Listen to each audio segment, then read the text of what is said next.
Elezioni amministrative 2017. I partiti non perdono mai.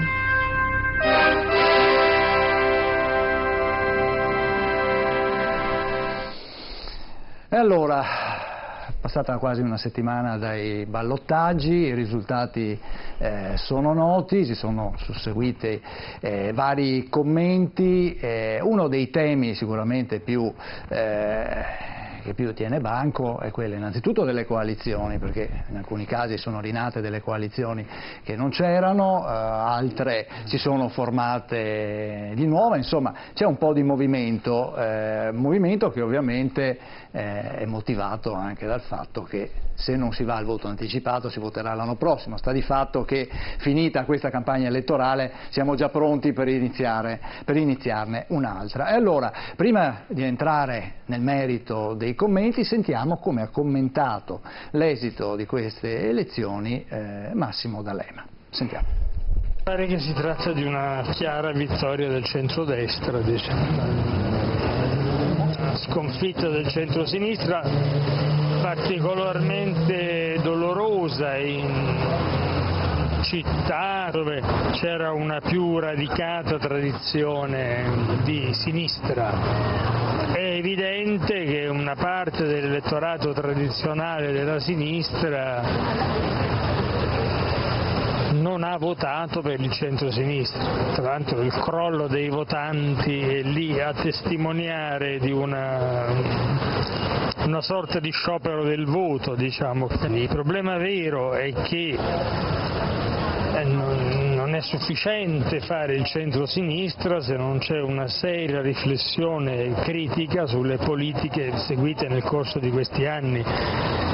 Le persone non votano più per il centro-sinistra perché sono arrabbiate per il Jobs Act, per la buona scuola, per le politiche che sono state seguite in questi anni. Siccome queste politiche vengono rivendicate, anziché essere sottoposte ad una seria riflessione autocritica, è evidente che se non c'è una svolta politica nei contenuti, non è soltanto un problema di schieramento, non c'è nessuna possibilità di recupero.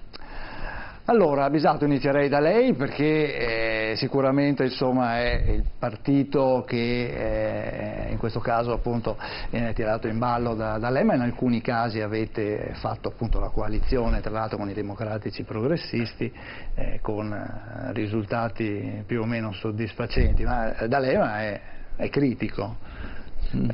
D'Alema è critico, ma l'analisi secondo me non è del tutto propria, perché altrimenti parto da lontano e arrivo immediatamente anche all'Italia. Non si spiegherebbe ad esempio l'effetto Macron francese. Io qui, se bastasse dire che in Italia alcune politiche di sinistra non hanno funzionato e l'elettorato quindi è rimasto alla finestra e ha scelto di non partecipare, mi pare di aver intuito da quello che dice D'Alema, al voto. D'Alema dice diciamo, l'elevata astensione ha penalizzato. L'elevata astensione è un fenomeno oramai trasversale che copre la politica nella sua generalità, che testimonia la distanza dei cittadini dalla politica, ma non testimonia, almeno per me è semplificatorio dire, e forse anche autoassolatorio, dire che distanzia solo il centro-sinistra, i votanti di centro-sinistra dal voto. Non è così, distanzia da tutti i partiti politici, solo che non essendoci più uno schema precostituito in cui ti senti automaticamente in un contenitore e se non succedono cose stravolgenti non cambi posizione, è il sistema politico che è talmente liquido per cui lo spostarsi da una parte all'altra è determinato da, in alcuni casi, dettagli o invece in maniera più probante da leadership che di volta in volta si stagliano all'orizzonte politico. Allora provo a risemplificare. Soprattutto nelle realtà amministrative vige ormai un voto civico, non delle liste civiche, non voglio essere semplificato così, ma del civismo in genere, perché ci si sente lontani dal partito, non si vuole avere un timbro di appartenenza, e quindi nelle realtà amministrative, ne è un esempio anche Padova, in 6 mesi una bella analisi di un riavvicinarsi in certo qual modo, magari anche solo nella parvenza dell'atteggiamento alla cittadinanza, l'intuizione di individuare una leadership forte, ad esempio sto parlando in questo caso di coalizione civica rappresentata da Lorenzoni, diventa quel valore aggiunto per cui scardina il meccanismo sei di sinistra, sei di centro o sei di destra. Ho deciso di votare chi ritengo possa incarnare meglio la gestione della mia città. Non so se l'ho fatta... Sì, diciamo che questo è stato in parte anche il commento del vostro segretario, di Matteo Renzi, che ha detto in fin dei conti il voto amministrativo non è un voto nazionale, è un voto politico. Attenzione, io mi scuso e poi con questo io non sto dicendo che sia andato benissimo, anzi, anche se potrei dal mio angolo visuale in Veneto rivendicare risultati di primazia in alcuni comuni. In realtà sono anche relativamente critico, dovremmo fare un'analisi interna dei chiaroscuri che si sono evidenziati, questo sia chiaro. Certo, Boron, cosa dice? Ma a parte le dichiarazioni di D'Alema che, voglio dire, nel momento in cui ha deciso di fare un partito a sinistra, penso abbia confermato lui stesso, no? Che manca una politica di sinistra, che non c'è più nulla ormai da risolvere all'interno del PD, e pertanto hanno fatto una scelta di uscire, se no rimanevano lì, insomma, ecco, è chiaro.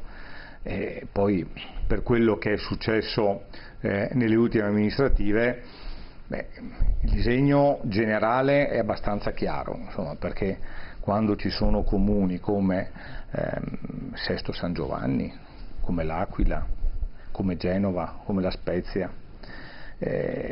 Piacenza, ci sono comuni importanti che scelgono una strada diversa da quello che storicamente, quello che tendenzialmente hanno sempre fatto, hanno sempre scelto, denota sicuramente una stanchezza, no?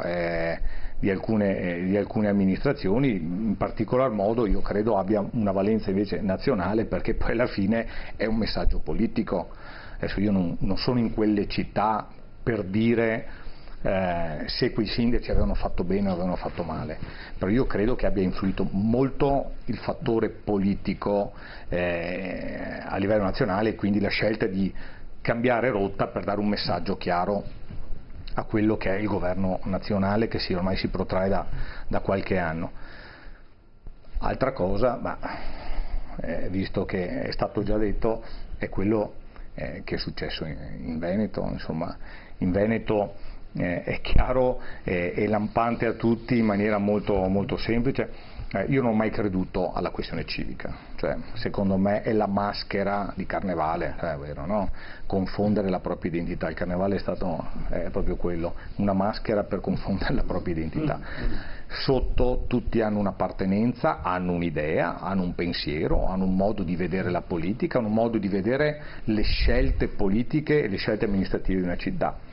Ed è chiaro che invece quello che è avvenuto a Padova è una scelta di una maschera che ha portato il risultato che hanno sperato, e che hanno ottenuto, cioè una maschera che ha nascosto dietro quella convergenza oscura richiamata prima, che in memoria storica, cioè dove ovviamente situazioni e pensieri politici totalmente diversi, totalmente divergenti, hanno visto il collante unico che è il nemico, no? Che non è la scelta politica amministrativa, ma è il nemico, la persona, il nemico da abbattere, e quello ha portato un collante. Io credo sempre, quando si fa politica, se la politica è fatta contro qualcosa o contro qualcuno e non per qualcosa, alla fine implode in se stessa. Certo. Bisato voleva rispondere brevemente, che dopo facciamo intervenire anche... Invece io ho visto chiaramente un collante che è stare dalla parte della responsabilità, cioè prendere delle decisioni politiche rispetto alla città in cui si vive con l'angolo visuale della responsabilità rispetto ai temi e non solo della guida degli slogan che magari nel breve ottengono qualcosa ma non producono effetti concreti dal punto di vista della gestione amministrativa del territorio. Questo è il discrimine fortissimo tra scegliere il candidato sindaco ottenendo il risultato Giordani e Bitonci. Certo. Gottardo, io vorrei che lei mi dicesse anche qual è la sua idea a proposito del nostro titolo. Renzi ha risuscitato Berlusconi in queste elezioni? Penso proprio di sì, questo il titolo mi sembra corretto e condivido, ma non solo ha risuscitato Berlusconi Renzi, che ritengo che stia distruggendo se stesso, ma alcuni miti su cui lui poggiava, per esempio la rottamazione come mito assoluto, non è così, alcune cose vanno buttate via, alcune cose vanno conservate, no? Cos'è questa storia il giovanilismo, per esempio? Ci sono dei giovani bravi e ci sono dei giovani imbecilli, cioè alcuni miti si dimostravano di pura propaganda su cui lui non ha retto. Ma peggio ancora, alcune ipotesi politiche profonde. Lui aveva sposato e portato la maggioranza del PD a dire: noi siamo un partito maggioritario. Adesso al suo interno salta fuori un'altra cultura, che è la cultura della coalizione. Non è più il partito deve essere maggioritario, perché qui con Renzi si sta sciolendo ed è la sua fine. Ma dice: no, deve vincere una coalizione, allora diventa ma è un'altra cosa. È tutta un'altra cosa, quindi siamo di stesso problema che invece ha posto Berlusconi al centrodestra, il centrodestra vince se si coalizza, ma Renzi arriva dopo. La vittoria di Berlusconi non è tanto sul fatto personale, la caduta di alcuni miti, il mito giustizialista. Cazzo va via, è il Senato, è il titolo del Cavaliere e così via, e guida, e Mattarella, che è un noto moralista, lo riceve al Quirinale e gli chiede i permessi, come se quindi qualcuno sa di miti, ma sono caduti perché è caduto il mito del partito maggioritario di Renzi. Si è passato una cultura di coalizione, la sinistra tardi, l'ultimo ad aderire è stato Franceschini, e Berlusconi nel centrodestra invece ha mantenuto questa. Io dissento molto cortesemente, ma non voglio fare polemiche, su Padova da Borò, nel senso che lì il motivo di Padova è del caso del tutto singolare di Padova. Io non credo che Padova sia, come ha detto Renzi, un modello dell'Italia, è tutta una cosa del tutto padovana, perché c'è stato un eccesso di personalizzazione delle campagne elettorali che ha portato a un risultato del tutto diverso dal trend nazionale che era favorevole al centrodestra, perché la personalizzazione ha fatto mettere in secondo piano gli schieramenti politici, le coalizioni politiche, perché è prevalsa. Però dico, queste cose qui, la democrazia non è vive mica solo di elezioni, Le elezioni non risolvono mica i problemi politici, le elezioni risolvono i problemi elettorali, il rapporto di forza tra gli schieramenti in campo, ma è la gestione, è dopo, è l'amministrazione che risolverà i problemi politici. Una volta che abbiamo risolto il problema della rappresentanza, adesso io, che mi sono schierato in un certo senso, non troppo conformista, per quanto riguardava la candidatura di sindaco, voglio vedere adesso come questa verrà gestita nella gestione. Certo. Perché io sono concreto, il problema non è tanto il capo in assoluto, siamo con Hitler, e c'è il capo, abbiamo risolto i problemi, c'è il capo, abbiamo risolto un cavolo. Voglio vedere come verranno risolti i problemi. Diceva Borò male queste storie civili che molte volte sono una maschera, rischiano di essere una maschera, perché se io eleggo un sindaco civico nella mia città e lo voto, e la settimana dopo questo Bisato va a Milano domani mattina al convegno di Renzi dicendo che lui è o sei civico o vai all'assemblea di Renzi, le contraddizioni vengono fuori. Allora io non seguo il mito del capo, non sono un caprone che è una pecora che segue il gregge, sono un critico, voglio capire, voglio ragionare e non è che deluga nessuno, do un consenso. Non mi meraviglio neanche quando la gente non va a votare, perché sapete chi andava a votare tutti? Sotto Mussolini. Sapete chi andava a votare tutti? I rumeni con Ceausescu. Cioè, ma non mi meraviglia che quelli vadano a votare un po' meno, un po' più, un po' meno. Voglio la ragione, il comportamento razionale. Certo. Tu non mi puoi dire di essere civico e poi vai da Renzi. O sei civico o vai da Renzi. No, chiariamo subito, l'equivoco va chiarito subito in partenza, altrimenti nessuno mette la testa alla massa. Sentiamo anche Endrizzi, il Movimento 5 Stelle questa volta è rimasto fuori dai giochi nelle grandi città. Due capoluoghi li abbiamo vinti, Guidonia è la terza città del Lazio, quindi non esagererei in questo senso, però vede, io vorrei sottrarmi alla diatriba abbiamo vinto, non abbiamo vinto, abbiamo conquistato, non abbiamo conquistato. Si conquista con il lavoro che c'è dopo, si conquista col lavoro che si è fatto prima, si conquista prima di tutto in termini di processo, non di risultato. Guarda, io ho iniziato nel 2009, abbiamo fatto l'1,84%, ho continuato. Nel 2010 alle regionali David Borrelli ha superato la fatidica soglia del 3%, ma la lista è stata leggermente sotto e abbiamo mancato il consigliere regionale e ho continuato. Ho continuato perché non sono partito per vincere, sono partito perché era necessario, lo sentivo io come una spinta mia e quindi dovremmo, tanto nel successo quanto nella sconfitta, se così li vogliamo chiamare, che un grande poeta chiamato impostori allo stesso modo, dovremmo avere l'attenzione più che altro a guardarci in termini di qualità dell'impegno, delle idee, delle proposte e della capacità poi di realizzarle. Da questo punto di vista io penso che a Padova, per esempio, si ha non un nuovo modello, ma si ha il vecchio modello, perché a Padova, malgrado abbia, fra virgolette, vinto, abbiamo adesso al governo della città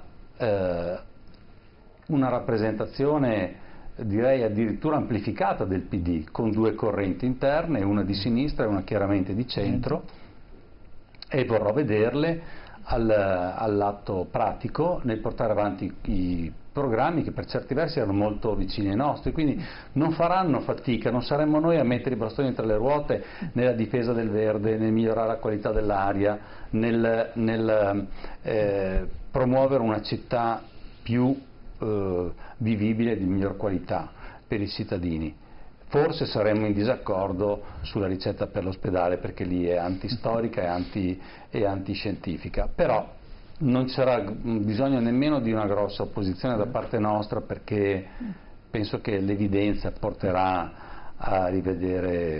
Giordani a rivedere i suoi propositi. Ma lasciamo stare il commento, vorrei fare un'analisi generale. Quando sento dire la scelta del candidato, la personalizzazione, quando sento dire la capacità di intercettare, l'importanza della comunicazione, penso che qualcosa che dovrebbe essere secondario sta prendendo il posto di ciò che dovrebbe essere prioritario, cioè le idee e l'attenzione ai cittadini. Certo, professor Case, quanto hanno influito i programmi in queste elezioni? Ma io credo che hanno influito gran poco, il problema è se diciamo, la destra è emersa per un abbassamento della marea o è emersa perché c'è un bradisismo positivo. C'è un bradisismo positivo che è la Lega nella destra. La Lega ha dimostrato una certa coerenza in tutto quello che dice, poi uno può essere d'accordo o non d'accordo, ma comunque ha mantenuto una certa posizione e lo ha dimostrato in tutte. E si è trasformata da quella Lega soltanto del Nord e una Lega che ha capito che non si può vincere soltanto giocando sui regionalismi, no? E quindi sud o nord, ma che deve essere un pensiero condiviso e su altri argomenti che sono molto più importanti e molto interessanti, che diciamo, l'unità d'Italia si può fare anche in maniera diversa, gestendo le regioni in maniera più libera, e che le regioni che danno più denaro non devono essere vessate da quelle che invece il denaro lo mangiano. Questa è stata un po' la politica della Lega, non la voglio difendere, ma oggi la Lega è il partito leader della destra a livello numerico. Poi il leader storico è Berlusconi, ma questo poi è un problema che se lo devono spartire tra di loro e stabilire chi dovrà gestire la destra. Invece la sinistra ha perso perché si è rotta, ma questa rottura non è si è frazionata, quindi alcuni non hanno votato perché erano dall'altra parte, ma si è disinnamorato l'aderente alla sinistra, ha abbandonato il PD. Parliamo che, questo è articolo di Repubblica, si passa da 500.000 iscritti a 100.000, dove chi tiene di più è l'Emilia Romagna, che storicamente è il cuore di un pensiero, di una filosofia e un'ideologia di sinistra, e se si perde lì si rischia di perdere dappertutto, così vale in Toscana. Allora chi ha determinato questa rottura? È chiaro che a rompere sono stati taluni da una parte e taluni dall'altra, ma evidentemente il problema della ricucitura di questa rottura è essenziale, perché se no rischiamo veramente di non arrivare da nessuna parte, salvo il pensare che un ennesimo inciuccio di un certo tipo di PD residuo più quello di Berlusconi possa essere il futuro dell'Italia, e su questo diciamo binomio si stanno giocando la prossima legge elettorale, perché chiaramente la stanno studiando ognuno per la sua parte, perché 5 Stelle sta studiando un certo tipo di presenza all'interno della maggioranza e equivale anche per gli altri, perché sia diciamo un vestito su misura. Allora, se avevamo delle leggi prima che erano fatte diciamo coram populi, oggi abbiamo delle leggi che vengono fatte su misura di chi in questo momento può gestire il paese, e questo mi preoccupa molto. Dobbiamo fare delle leggi che servano a capire cosa pensa il cittadino e non chi detiene il potere. Ecco, allora il professor Casa ha un po' anticipato, adesso vorrei che la regia ci proponesse un altro intervento, sempre di Massimo D'Alema, che parla invece delle possibili alleanze e coalizioni. Ascoltiamolo. In buona sostanza, diciamoci le cose come stanno, al di là, la vera alternativa di fronte alla quale il Paese sarà messo sarà da una parte l'alleanza Berlusconi-Renzi, diciamo, cioè il patto degli euro leali, degli euro corretti, che poi è l'alleanza per cui lavora la Merkel, diciamo, e dall'altra parte una convergenza tra Salvini e Grillo. Voi capite che si tratta di un'alternativa rovinosa, voi capite quanto è necessario mettere in campo un'altra ipotesi che rompa questa tenaglia catastrofica per l'avvenire del Paese. Questa è la verità. Ma anche per questo Berlusconi, malgrado la vittoria elettorale, vuole una legge proporzionale che non lo leghi a Salvini, perché vuole avere le mani libere per cercare anche la possibilità, dipenderà dai numeri, di fare un'alleanza con Renzi. Allora, Bisato, cosa dice di questa analisi di Massimo D'Alema? Lettura è fantasiosa? Ci sono pezzi di verità, ma attenzione, i termini hanno in certo qual modo una sostanza. Si parla di inciuccio, ma si dimentica di dire che il paese europeo più avanzato da tutti i punti di vista, che è la Germania, fa la grosse coalition ormai da da 2 generazioni e nessuno grida al grande scandalo perché, come dire, si è trovata quella famosa quadra della responsabilità rispetto all'epenismo, agli slogan contro tutto e contro tutti.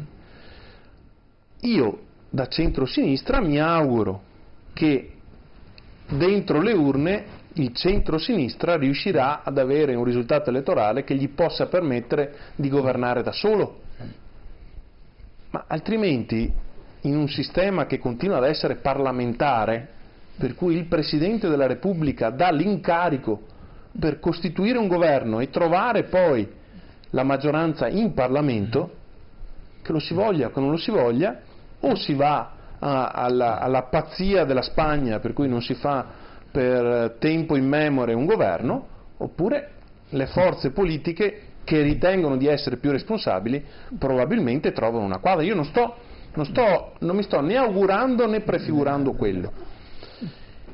Metto un altro elemento: le 4 più importanti forze politiche di questo paese pareva avessero individuato nel sistema elettorale tedesco un sistema che poteva andare bene a tutti.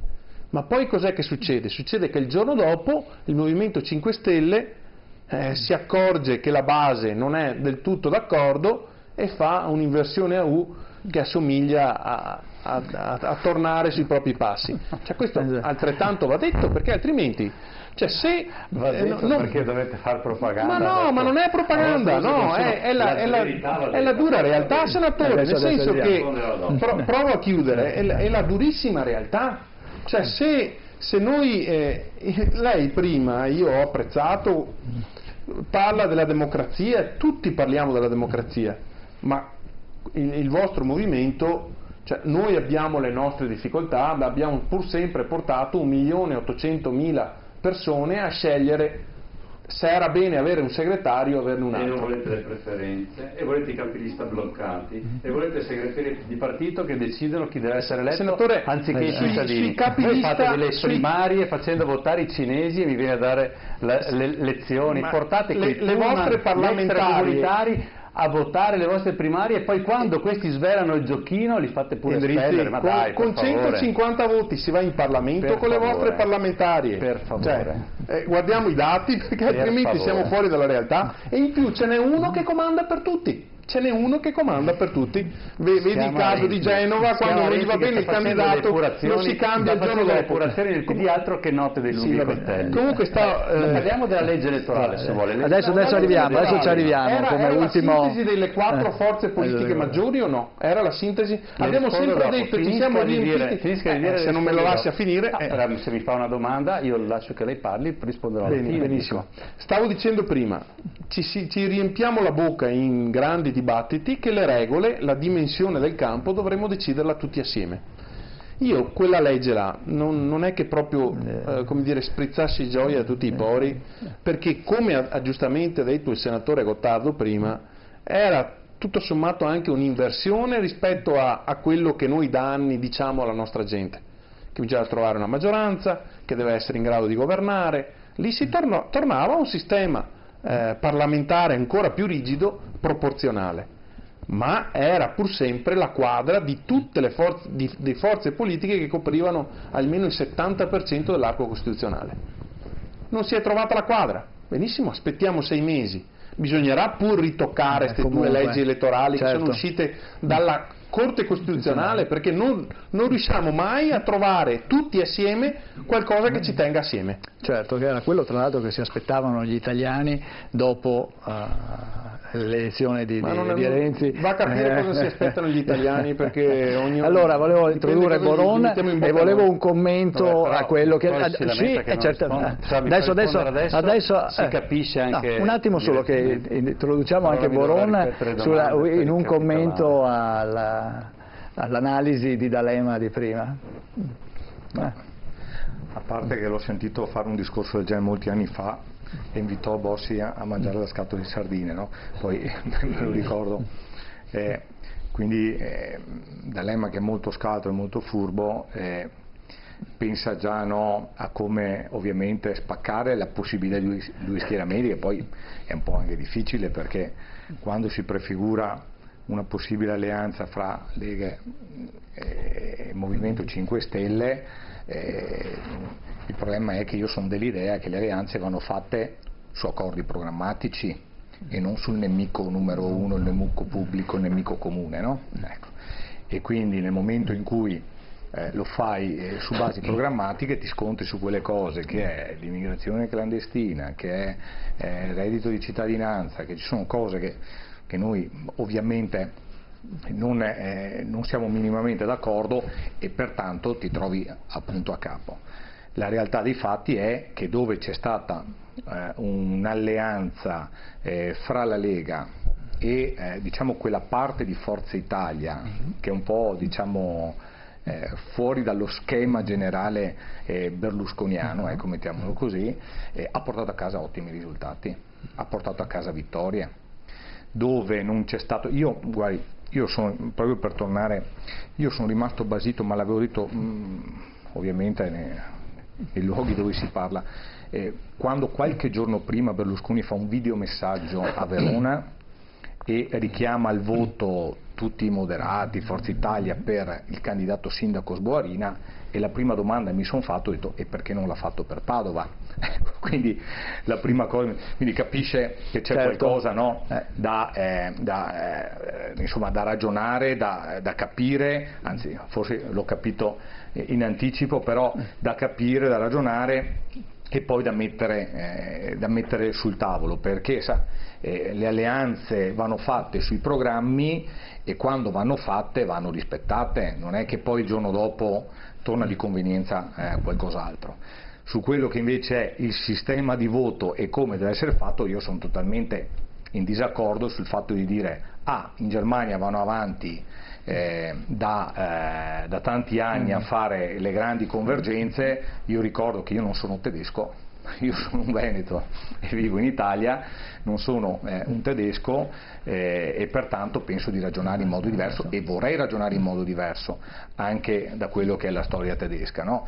E mi immagino che di fronte agli elettori si abbia la forza e il coraggio di dire: io sono questo, mi chiamo nome e cognome Boron Fabrizio, la penso così, voglio fare questo e prendo i voti per questo, e non mi chiamo un altro nome, sono un civico, rappresento il civico e il giorno dopo vado al congresso del PD, come ha detto Gottardo. Ecco, questo è quello che io mi immagino della politica trasparente. Poi il resto è tutto, io rimango alla prima battuta di Gottardo, mi è piaciuta molto quelle convergenze oscure. Ecco. Allora, Endrizzi, parola a lei. Due parole sulla questione legge elettorale. Mi spiace che si sia perso un po' quel fair play, ma se c'è da pugnare, pugniamo. La Corte Costituzionale, diceva prima Bisato, ci ha dato due sistemi elettorali, ce li ha dati la Corte, erano due sistemi dunque perfettamente compatibili col nostro ordinamento. Noi abbiamo chiesto: andiamo a votare con questo? No, si è detto, perché sono disomogenei. Allora abbiamo proposto la cosa più elementare: prendiamo uno dei due e lo fotocopiamo per l'altro ramo, avendo quindi due leggi perfettamente omogenee, con piccoli dettagli di differenza che la legge costituzionale, che la Corte Costituzionale, la nostra Costituzione impone, cioè che ci sia al Senato la base regionale.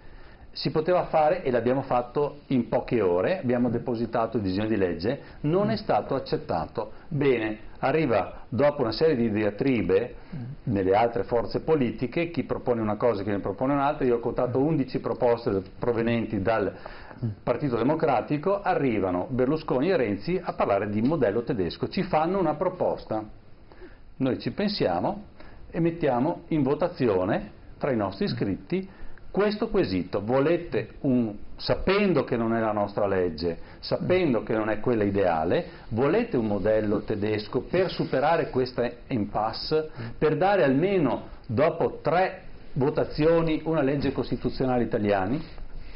Perché il tedesco è compatibile con la nostra Costituzione, a parte la questione del numero di parlamentari. Lo votiamo, viene approvato, il quesito diceva modello tedesco con correttivi maggioritari. Correttivi maggioritari perché per noi, come per il Partito Democratico una volta, era effettivamente importante, garantita la rappresentanza e nei limiti che la Corte Costituzionale prescriveva, anche perseguire una governabilità.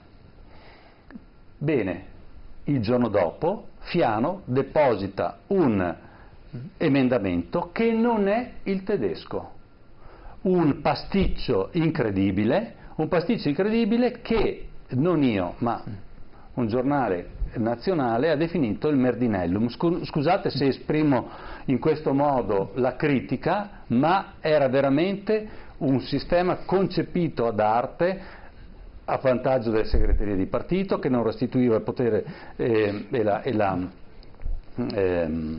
sovranità agli italiani. Che cosa abbiamo fatto? Responsabilmente ci siamo seduti, abbiamo ottenuto alcune correzioni e siamo andati dalla Commissione in aula. In aula cosa è stato fatto? Un emendamento che diceva semplicemente questo, sapete, cioè che questa legge deve valere su tutto il territorio nazionale, perché non era così, era rimasto fuori questo aspetto.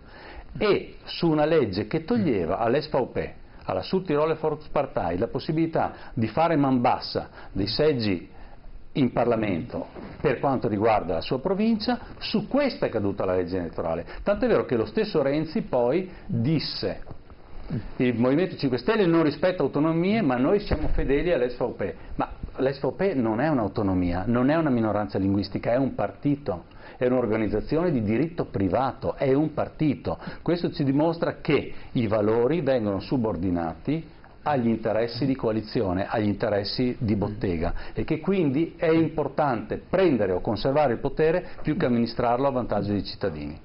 Qui è caduta la legge. Gottardo. Non abbiamo finito la trasmissione, quindi no, non si finiva alle 10. Adesso la mandiamo via, stia tranquillo. Ma insomma, a Gottardo, aspetti, gli è caduto il microfono, o se l'era tolto forse? Vediamo, lo trova? Vediamo, se no non la sentono. Eccolo lì, vede. No, posso solo dire una battuta per rispettare i tempi della trasmissione. Io qualche volta frequento ancora Montecitorio perché alcuni amici mi chiamano, qualche componente, oppure semplicemente perché io sono curioso. L'idea che mi sono fatto in questi ultimi mesi, che due cose. Primo, la legge elettorale non la si può fare alla vigilia della partita. È come se quando si gioca una partita di calcio se la si gioca alle 2 del pomeriggio e si chiude la regola a mezzogiorno. No, in base al tempo che non si fa queste robe qui. Quindi tutta sta menata qui, con un paese bloccato di 10.000 problemi, bloccano il Parlamento sulla legge elettorale, le banche sono in crisi, l'economia non ne parliamo. Secondo, quindi la legge elettorale o lo si fa con una dovuta distanza dalla campagna elettorale, in modo che c'è tutto il tempo per prepararsi da parte di tutti, ma non lo si fa alla vigilia della partita. Quindi alla vigilia del partito non lo si fa nessuna legge elettorale. Io mi auguro che i parlamentari in carica con tanta buona volontà facciano una nuova legge elettorale di qualsiasi tipo. Io dubito. Sempre in campagna elettorale. Parlo di elettorale parlamentare. Io dubito che il Parlamento riesca a farla, quindi sostanzialmente si andrà con quella della Costituzione. Io ritengo questo. Secondo, la cosa è anche aggravata, perché oltre a parlare di legge elettorale e non dei problemi legati al Paese, inventano lo ius soli. Ma siete matti? L'ho detto l'altro giorno, ma siete matti? Assistiamo a una conversazione anche con Zanda, grande capo del gruppo del PD. Dice questa è una legge che ci farà vincere, ma non capisco proprio niente allora. Proprio non troppo siete fuori, ragazzi di Dio. Primo, non si fa una legge così delicata pensando che ti faccia vincere o perdere. La roba così delicata riguarda la sensibilità della popolazione, a maggior ragione non la fa la vigilia della campagna elettorale. Quindi abbiamo intasato il Parlamento di due proposte di legge sostanzialmente ideologizzate, quella elettorale e quella degli ussoli, che porta a un distacco ancora maggiore del cittadino rispetto alla politica. Se si fosse finita la legislatura ancora subito dopo il referendum perso da Renzi, forse è una cosa, devo dire, su questo è l'unico punto su cui sono d'accordo con Salvini, l'unico. Dopo il referendum si deve andare a votare. Vedrai che un po' alla volta sarà d'accordo anche su qualcosa. No, allora, non credo, sono un osso duro. Allora, chiudiamo con un ultimo giro veloce di considerazioni. Professor Casen, innanzitutto, allora, arriviamo alla fine della legislatura o... non lo so, no, non sono io che conosco le segrete cose nella manovra politica, c'è sta di fatto che credo che in qualche maniera o prima o dopo andremo a votare. Il problema è come andremo a votare, cioè sarà una espressione reale dei cittadini o i cittadini potranno scegliere su una lista già prescelta dai partiti. Ecco, io preferirei la prima ipotesi, cioè i cittadini scrivono quello che vogliono perché sono coscienti di quello che fanno. L'abbiamo visto nell'ultimo referendum che la quantità di persone che sono andate a votare e come si sono espresse avevano capito perfettamente la problematica e la poca informazione che veniva dal governo che aveva fatto queste riforme. Quindi non si può votare così a occhi chiusi e l'hanno espresso. Probabilmente se Renzi a suo tempo avesse espresso meglio quello che erano le sue intenzioni e non avesse fatto cadere dall'alto la sua così magnanimità e soprattutto non avesse messo in discussione addirittura la sua presenza nella politica, ricatto veramente banale, no? Ha dato un segno di debolezza e non di forza del partito e da qui è successo quello che è successo. Allora io direi che tutti possono sbagliare e l'errore è nell'agire. Uno fa le sue valutazioni, poi non ci riesce, cambiano le situazioni e quindi, ma il riconoscere i propri errori e la propria, diciamo, strategia, perché la strategia deve essere anche calata sulla realtà, evidentemente poteva essere un momento di ritorno di popolarità nei confronti del partito e non di divisione. Certo, Misato, brevemente vogliamo chiudere. Allora, voteremo dunque tra un anno, si voterà presumibilmente a maggio del prossimo anno, avremo una nuova legge elettorale. Ma io convengo con Gottardo che si ritoccherà quello che è uscito dalla Corte Costituzionale, ormai è abbastanza nei fatti, e che si andrà a votare all'inizio del 2018. Speriamo che esca dalle urne un responso che dia a qualcuno la possibilità di governare. Questo è il vero punto di discrimine rispetto a una nazione che non può permettersi lo stallo di non avere un governo costituito che può governare i fenomeni. Ecco, anch'io penso che tante volte il teatrino della politica rischi di mancare gli obiettivi che sono quelli i problemi della gente di tutti i giorni.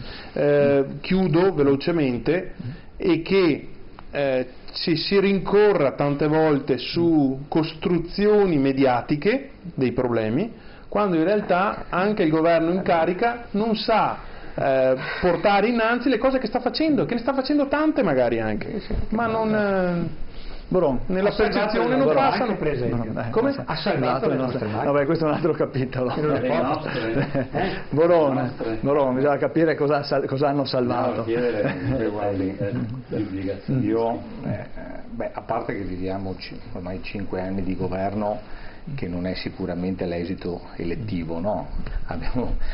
Sembra quasi che la legge tedesca sia già in vigore, visto che è un governo che è stato su per 5 anni con un'alternanza di coalizioni e soprattutto il rapporto fra centro-sinistra e centrodestra, una parte del centrodestra che ha sorretto la governativa.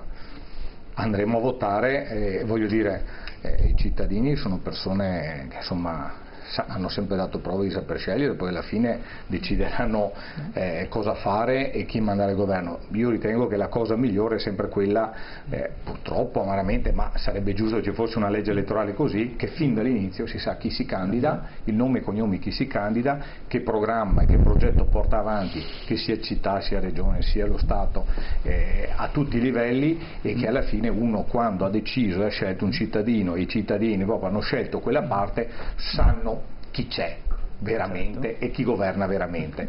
Tutto il resto purtroppo sono, come ho sentito prima, un teatrino della politica che in Italia purtroppo conosciamo da ben vecchia data. Insomma. Posso lanciare un'idea?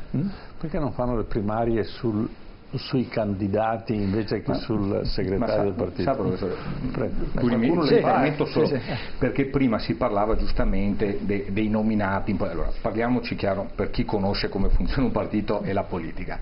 Non è che se noi mettiamo le preferenze cambia, no? Perché poi chi viene messo sul collegio per prendere le preferenze è sempre scelto dal partito. Quindi basta che scelgano uno forte e uno debole, e quindi alla fine l'indirizzo lo danno lo stesso. Bisognerebbe che le primarie, io sono d'accordo sulle primarie, ma non fate quelle con l'euro dentro e che va chiunque. Bisognerebbe istituzionalizzare il sistema delle primarie, non le gazzebate, come dice Bersani. Istituzionalizzare il sistema delle primarie, che abbia la possibilità di dare un vero confronto serio e regolato.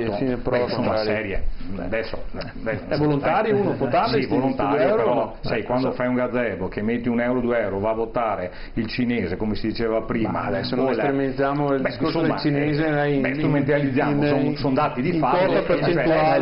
È il tesseramento dell'ultima settimana. Sì, però se le primarie vengono istituzionalizzate e quindi rese qualcosa di serio, credo sia il modo migliore, anche perché il sistema delle preferenze è stato tolto proprio per un motivo che forse qualcuno dimentica, perché lo ritenevano un sistema clientelare. Cioè questo è stato il modo con cui sono state eliminate le preferenze dal sistema di voto che c'erano nei primi anni 90, o dimentico in modo sbagliato, era così. Facciamo intervenire anche Endrizzi perché dobbiamo chiudere. La questione che giustamente ricordava Boron, se non limitiamo la possibilità di votare Gabbana, nessuna maggioranza può tenere. E su questo noi stiamo proponendo una modifica ai regolamenti di Camera e Senato proprio per limitare questo fenomeno, penalizzare quantomeno la transumanza. Seconda questione, diceva prima Bisato, noi abbiamo un governo che non ha una piena legittimazione e quindi dalle elezioni ci si aspetta questo. Allora la soluzione c'è, noi abbiamo ancora depositata la proposta di legge per portare il sistema della Camera, il sistema elettorale della Camera anche al Senato. È un sistema che garantisce sopra il 40% di andare ad avere la maggioranza assoluta, come consente la Corte Costituzionale, e con questo si può andare a votare domani. Il Paese non può aspettare ancora, perché abbiamo 9 milioni di italiani sotto la soglia di povertà relativa e il governo di sinistra ha preso 17 miliardi che erano sufficienti per dare il reddito di cittadinanza e le regalate alle banche. Noi abbiamo veramente il capovolgimento della realtà, dobbiamo ripristinare più presto, possiamo andare a votare anche in autunno, la legge elettorale si può fare in pochi giorni, la soluzione c'è, è costituzionale, non la volete. 17 miliardi non è vero, l'inserimento dello Stato attualmente 5 miliardi e 100, 12 le garanzie, e vedremo alla fine della partita quanti ne torneranno indietro, perché era meglio svalutare i crediti al 5%, nazionalizzare la banca, non regalare le banche venete a 1 euro. Sulle banche torneremo sicuramente ad affrontare. C'è benissimo, la prendiamo in parola, ci dobbiamo fermare qui, siamo in ritardo, dobbiamo affrontare la questione dei vaccini, lo facciamo dopo la pubblicità. Grazie ad Alessandro Bisato, a Giovanni Endrizzi e a Settimo Gottardo che ci salutano, e invece ritroveremo Fabrizio Boron. A tra poco, dopo la pubblicità. Meno male, mi saranno incontrarmi.